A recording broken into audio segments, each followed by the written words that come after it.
Despite White House advisor Kellyanne Conway's claim that nobody in the Trump administration is still talking about Hillary Clinton, President Trump has tweeted about his former rival no fewer than 75 times since being inaugurated.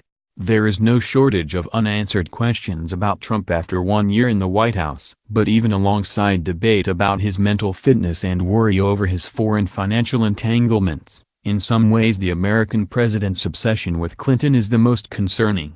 Is the crooked Hillary sobriquet more than a personal psychological hang-up for Trump, who detests losing, and actually part of a more cleverly devised narrative? Trump seems to dislike women, or at the very least has trouble relating to them. Hillary Clinton encapsulates this sensitive topic for him in one convenient target, one which, if he directs enough verbal abuse toward it, can always get a rise out of his core audience.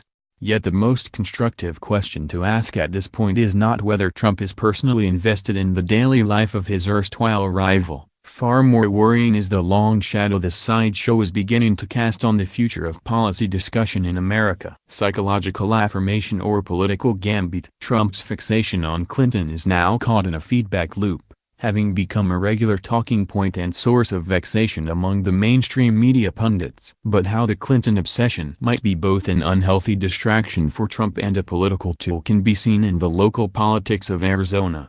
There, former Sheriff Joe Arpaio is campaigning to become a senator. Arpaio was the recipient of an 11th-hour pardon by Trump after being convicted of practicing racism in administratively and bureaucratically organized ways. Arpaio is now promising proof that President Obama's birth certificate is a fake. This is a familiar narrative. Before and during the 2016 presidential campaign, Trump railed against what, in his view, was Obama's illegitimate presidency. Trump effectively became the face of the so-called birther movement, and now, whether accidentally or deliberately, Trump is passing that baton to a political coalition that stands a chance of out-surviving his own presidency.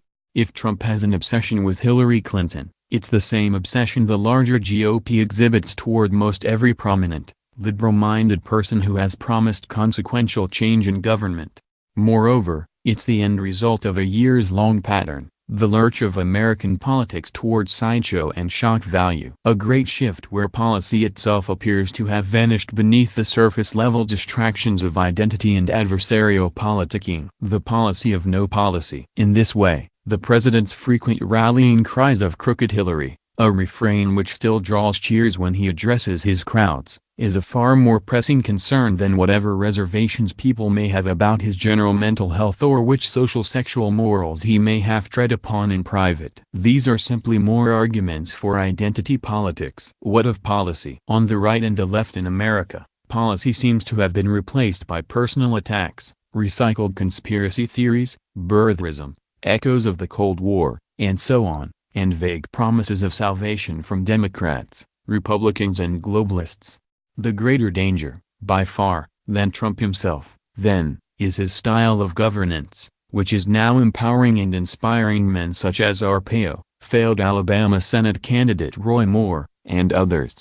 These men wish to look backwards or to apply blame to rivals instead of setting out a vision for the future and how a healthier type of politics might look in America and beyond. Punching left and right. Maybe Republican strategist Josh Holmes was correct when he said the crooked Hillary shtick is little more than a greatest hits for a president with a rather paltry list of one-year accomplishments, according to a majority of polled Americans.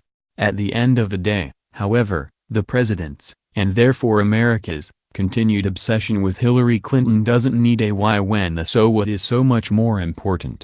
The consequence of Trump's impotent and superficial railing against his political rivals is that middle America keeps squabbling with itself about personality politics while the bandits escape, as oligarchs in post-Soviet Russia once did, with America's future held hostage and its government left in shambles.